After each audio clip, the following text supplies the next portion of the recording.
What would you do if your own father told you not to come home because you'd embarrass the family?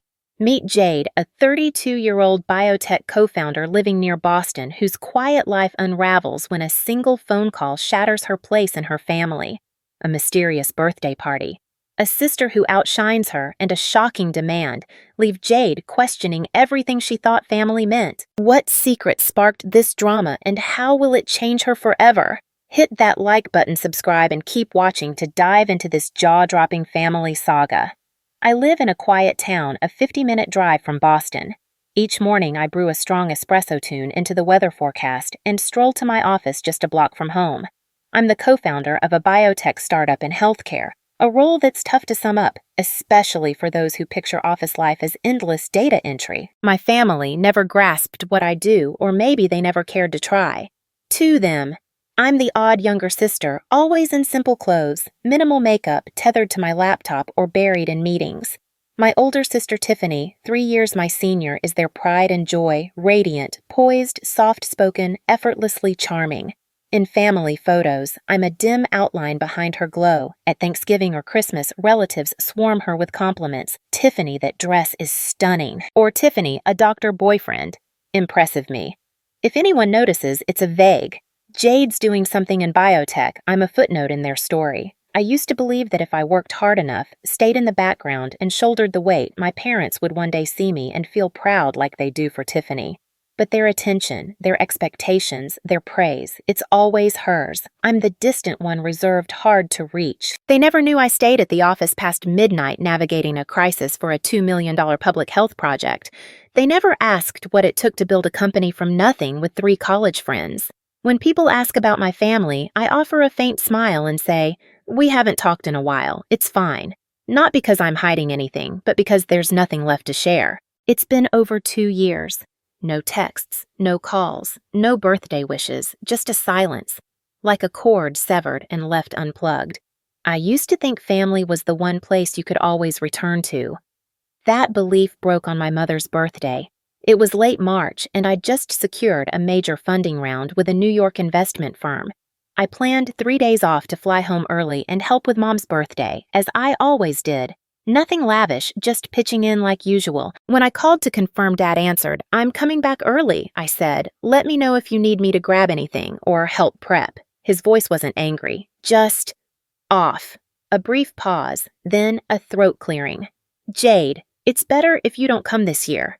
I froze, thinking he was worried about my workload. "It's fine, Dad. I've cleared my schedule. I want to be there." His tone hardened. Tiffany's, bringing her new boyfriend a CFO. Well-spoken. Successful. Your job. It's hard to explain. You being there would just spark comparisons and make things uncomfortable.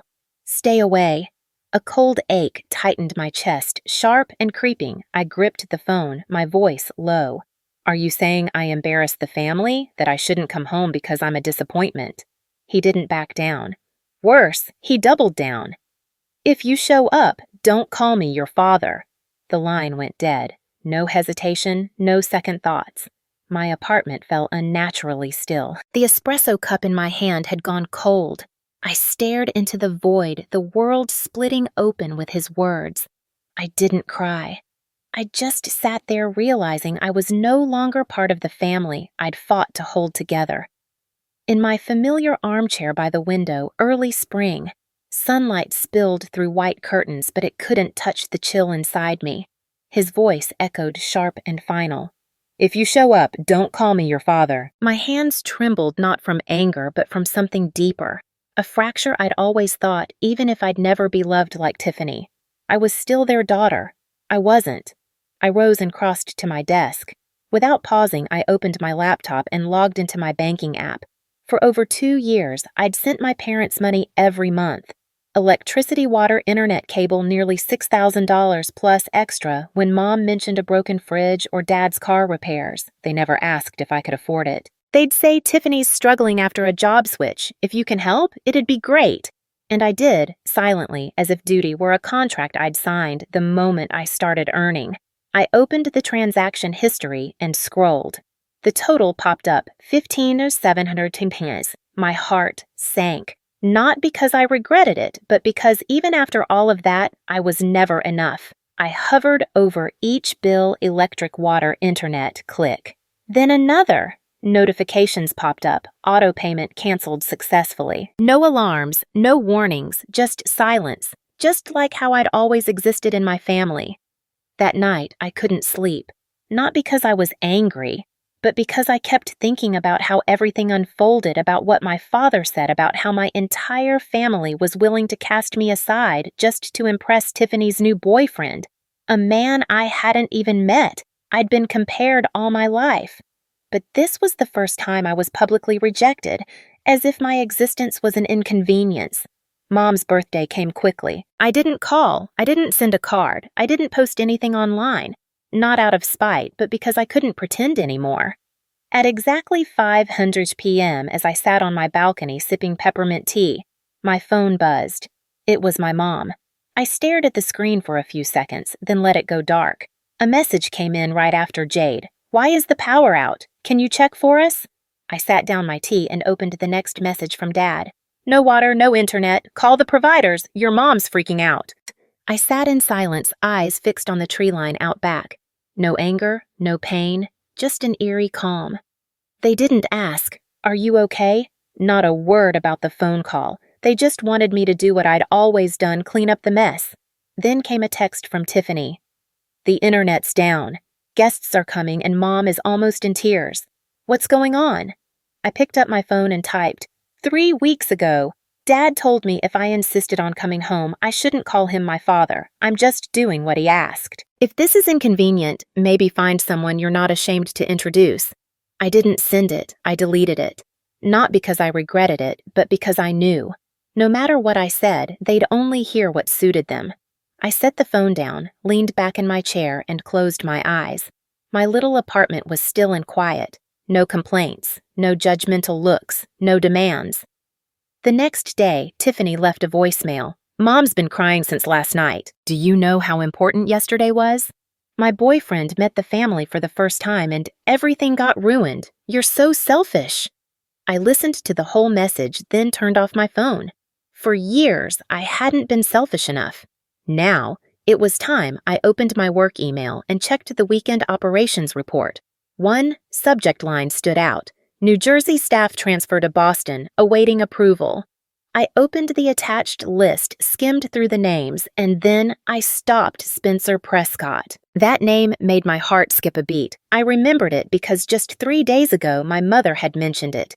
Tiffany's boyfriend Spencer works at a major corporation. I squinted at the file. Current position, head of finance. New Jersey branch transferring to Boston HQ, approver. Jade Warren, co-founder. I let out a small laugh. Just a reflex.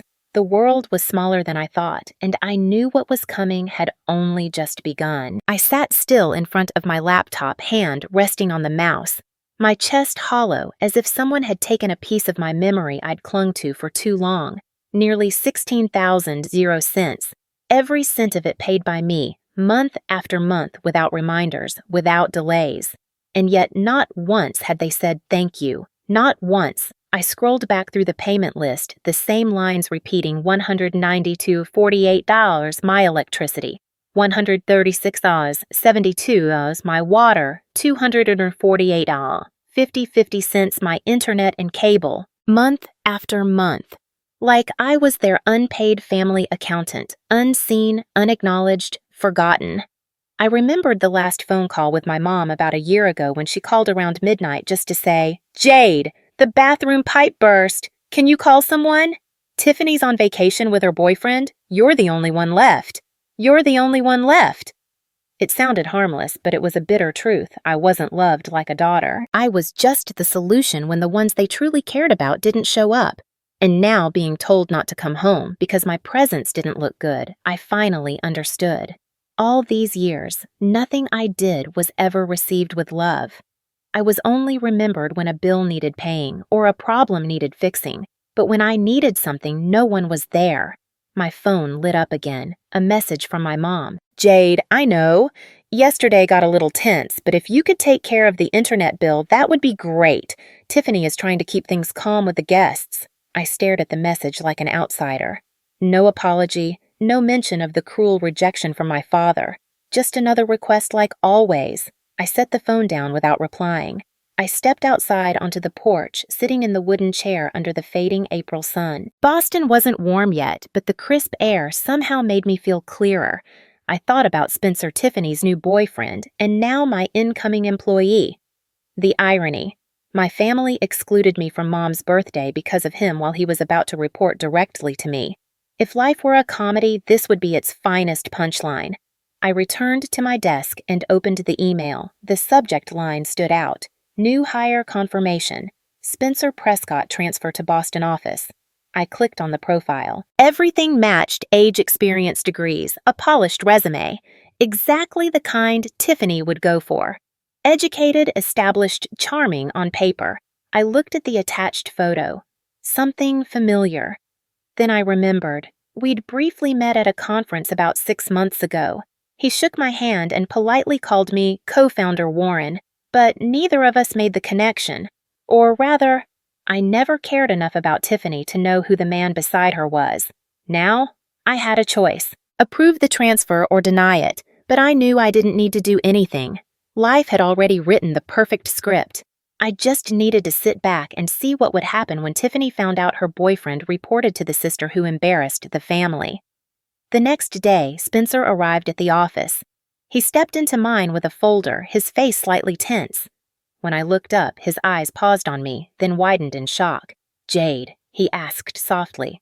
I smiled faintly, calm and composed. "Welcome to Pacific Genomics. I'll be reviewing the entire financial plan for this quarter. I look forward to working with you." Spencer froze. His face flushed, then turned pale. No one in my family knew I co-founded this company. No one had ever asked what I really did. They just assumed I was some low-level desk worker. I slid the contract across the table without a word. Spencer took it, his footsteps soft as he left the room. I leaned back in my chair, feeling neither joy nor sorrow, just the quiet certainty that the wheel had turned. The truth, unvoiced, had spoken for itself.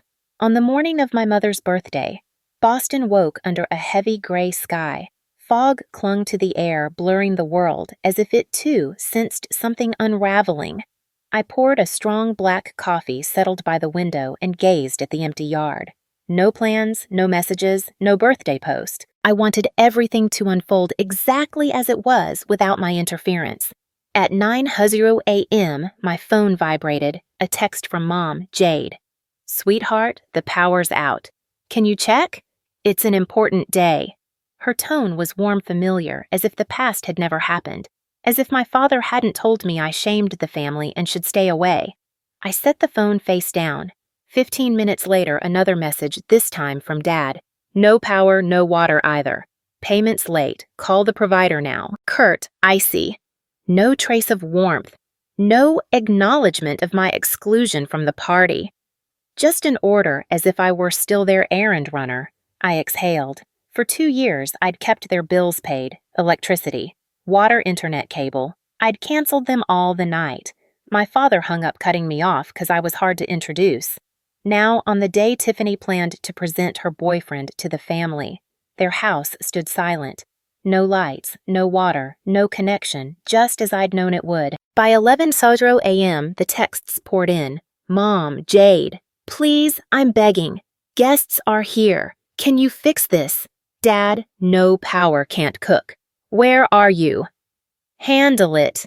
Tiffany, really. Jade. Today matters. Mom's crying. No internet. I can't reach anyone. Stop being selfish." I leaned back my coffee now.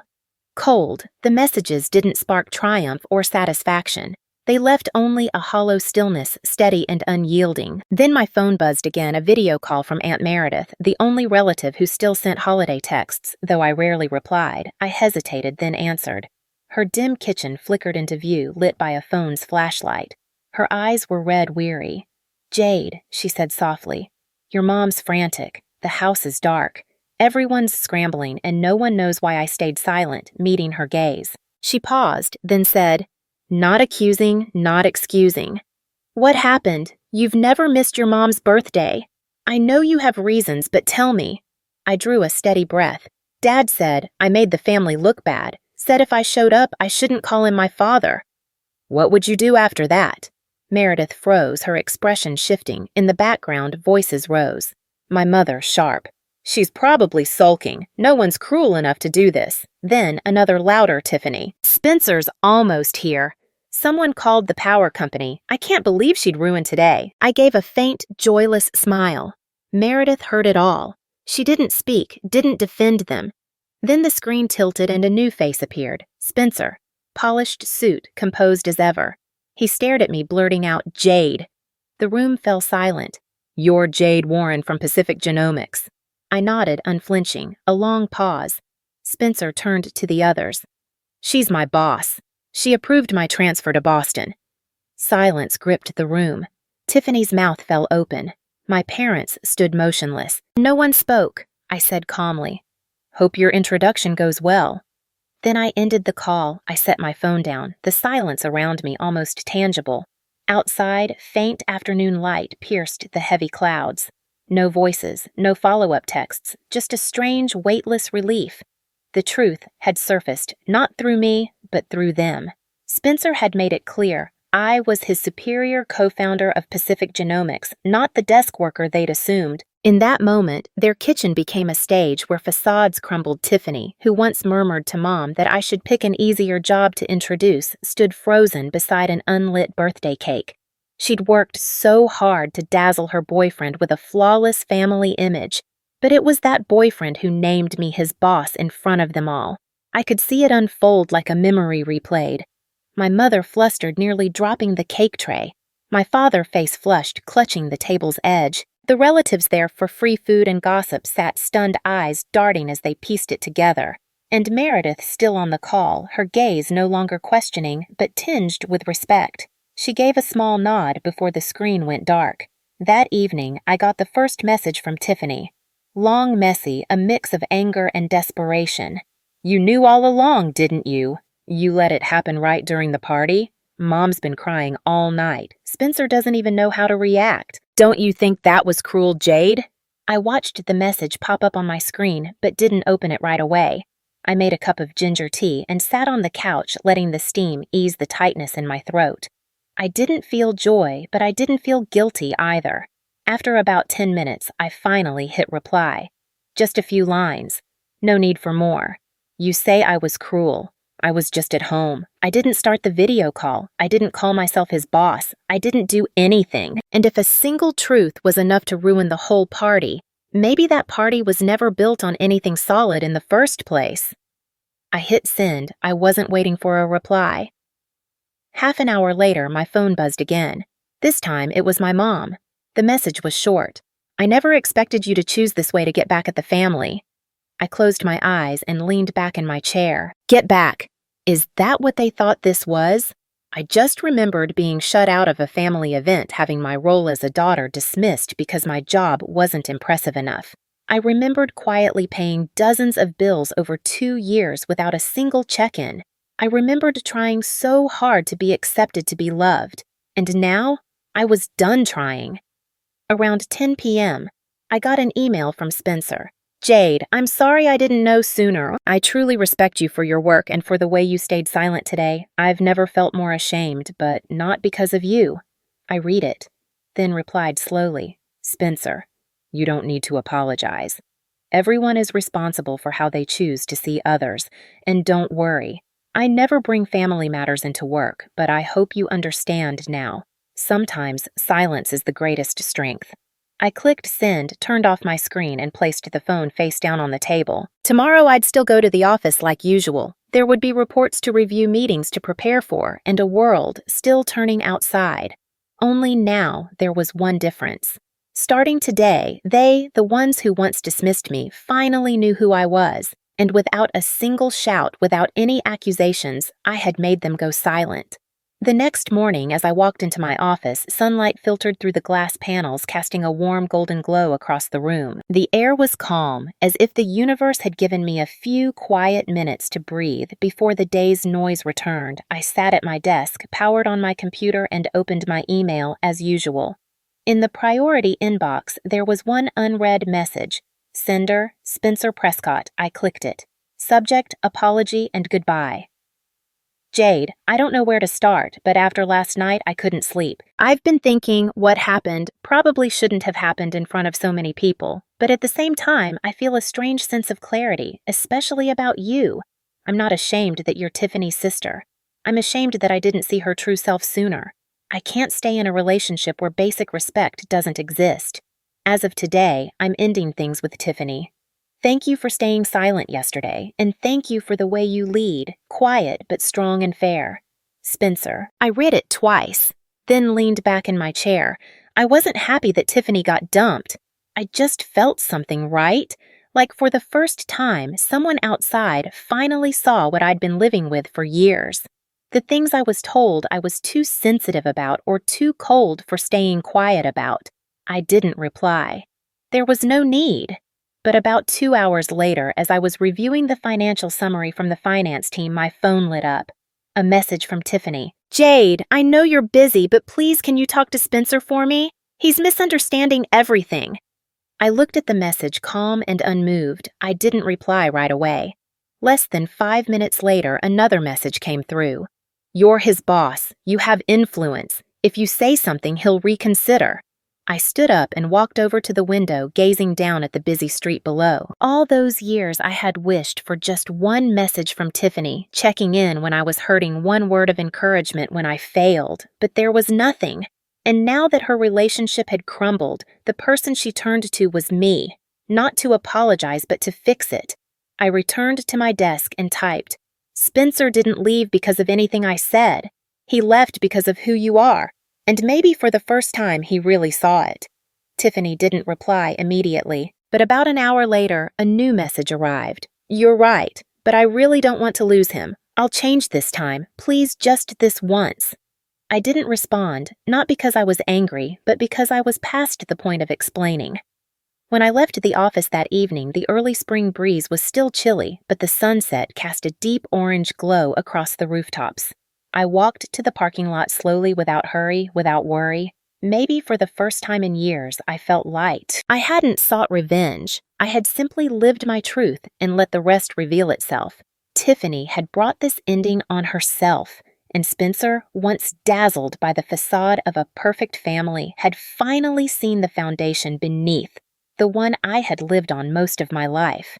That night, I played an old playlist, the kind of music that used to make me feel invisible during my early startup days. But tonight, the melody sounded like a quiet affirmation I had stepped out of the shadows. Not by yelling, but by standing firm. And that's what Tiffany or anyone else in my family had never seen coming. I didn't need validation anymore. I just needed to be myself and live what I truly deserve. About a week after things calmed down on a rare Sunday afternoon, when I decided not to touch my laptop, the doorbell rang. I wasn't expecting anyone, and I almost ignored it, but something made me glance through the peephole. My parents were standing at the gate. I stood still for a few seconds, letting my mind catch up with what I was seeing. My mom held a small bag, her face tired. My dad had his arms crossed, his eyes less stern than during our last call, but still carrying that usual hardness. I opened the door, said nothing. Hi, honey. My mom said first, her voice raspy like she'd just gotten off a long flight. Can we come in and talk for a bit? I silently stepped aside to let them in. No hugs, no warm greetings, just a heavy silence stretching from the hallway to the living room. I poured some water, set down 2 glasses, and sat across from them. My mom glanced around the apartment, simple, tidy, and completely untouched by any presence from my parents. My dad spoke first.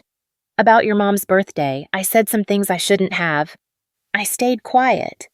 He looked at me, then continued slower this time. Maybe we've been a little hard on you. Tiffany's been a mess since the breakup, and your mom's been crying nonstop, so we wanted to sit down and talk like a family. I still said nothing, just nodded slightly. I wanted to see where they were going with this. I was used to the long build-up before they got to what they really came for. Just as I expected, my mom jumped in right after. Well, we actually have a proposal.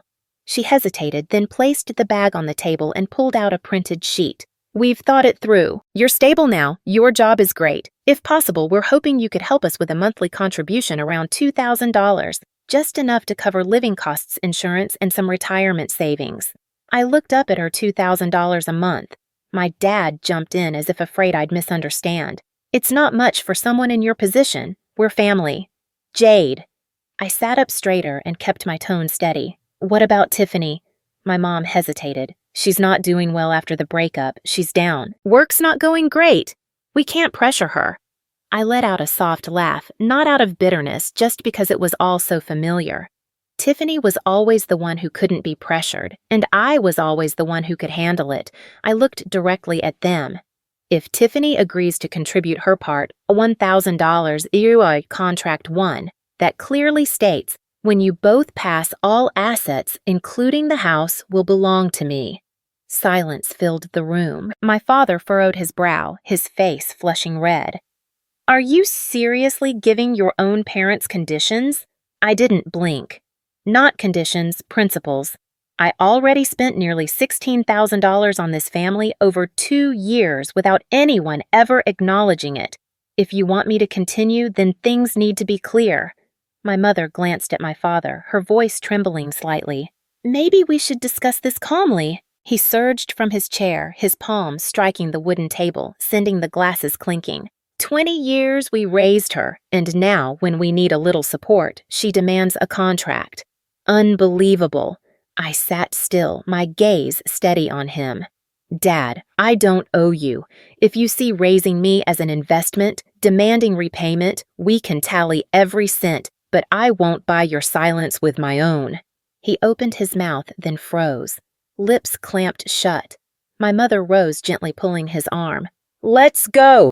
I followed them to the door. No embraces. No farewells. When the door clicked shut, only a soft breeze from the balcony lingered. In that quiet, I felt a chapter close. This time, I had written its final words. After that day, my parents vanished from my life. No calls, no texts, no accusations, not even a whisper of regret for the storm that had shaken my home. It was as if their difficult daughter had caused every letdown they'd ever faced, but I wasn't shocked. I'd grown accustomed to their silence, not born of guilt or reflection, but of people lost when they no longer held the reins. I moved forward. Mornings with steaming coffee, late-night strategy sessions, sealing deals with partners who once questioned a young woman leading a biotech firm. Guilt no longer haunted me. I stopped feeling flawed for refusing to be their safety net, their default caregiver, just because I could bear it. Love isn't measured in monthly transfers or coerced by duty. If affection hinges on paid bills, it's not family, it's a deal. I began severing the unseen ties binding me to roles they'd scripted. My phone's wallpaper changed, no more. Family photos, Tiffany's birthday slipped my mind. Holiday gifts stopped. I quit drafting remorseful texts. I learned to end the sentence myself, not wait for their apology. One day during a team meeting, Spencer Now, our head of finance, presented an investment report. His focus was sharp, professional, always keeping a respectful distance. We never mentioned Tiffany, and I valued that. Some truths once clear are better left unsaid. That afternoon, drizzle fell as I left the office. I paused at a familiar cafe, taking a window seat. A wooden sign on the wall read, "Home isn't always a place. Sometimes it's a choice." Sipping a warm latte. I traced the path I'd walked. Once I thought silence, softness, and duty would earn me acceptance. But when you let people trample your boundaries, they see your sacrifices as debts and your quiet as consent. I stood up not against my family, but for myself. I set boundaries, not from selfishness, but because I finally grasped that my worth isn't tied to their fleeting needs or pity. If someone asked Jade, "Do you regret not helping your parents when they asked?" I'd say, I regret only that it took me so long to see I deserved better. True family sees you as whole, not a wallet, not a substitute, not a fallback for those who always place you last. My choice may unsettle some. Society often brands refusing family duty as ingratitude. But walk in my shoes, the daughter sidelined for not being presentable, who paid thousands in silence, never once asked, "Are you okay?" I didn't choose family in the usual sense. I chose myself. What do you think? Was I too harsh, or did I finally learn to love myself at the right moment? Share your thoughts below. your story might spark hope for someone torn between duty and freedom. If you've ever felt alone in your own family, trust me, you're not. Jade's story reminds us no one is bound to sacrifice themselves for a family that offers only a title, not respect. Setting boundaries, choosing self-love, and refusing to let kindness be exploited isn't selfishness, it's growth. Jade didn't seek vengeance. She chose quiet dignity to affirm her value. Sometimes the strongest step toward peace is the first. What do you think of Jade's decision? Too severe or a shield forged from years of hurt? Share below and follow for more stories that dive deep into life's toughest choices. Jade's story hits hard because it exposes a truth many of us grapple with. Family doesn't always mean unconditional love. Her experience being sidelined, dismissed, and reduced to a financial crutch reflects a dynamic where her worth was measured by what she could provide, not who she was. I admire Jade's strength in choosing herself not out of spite, but from a place of self-respect. It's painful to realize the people closest to you see you as a means to an end, but her decision to set boundaries shows incredible courage. She didn't lash out or seek revenge. She simply stopped participating in a system that devalued her. The lesson here is profound. Love shouldn't demand your erasure. Family is supposed to lift you up, not push you into the shadows. Jade's journey teaches us that setting boundaries, even with those we're taught to prioritize, isn't betrayal, it's survival. By canceling those payments and refusing to fix her family's mess, she reclaimed her dignity. Her silence wasn't weakness. It was a statement that her value isn't tied to their approval. What do you think about Jade's choice? Was she too harsh, or did she finally give herself the love her family withheld? Have you ever had to draw a line with family to protect your peace? Share your thoughts in the comments. I'd love to hear your stories. If this resonated with you, hit that like button, subscribe, and ring the bell for more real raw stories like Jade's next week. We're diving into another family drama that'll leave you speechless. Stay tuned, and let's keep the conversation going. What would you have done in Jade's shoes?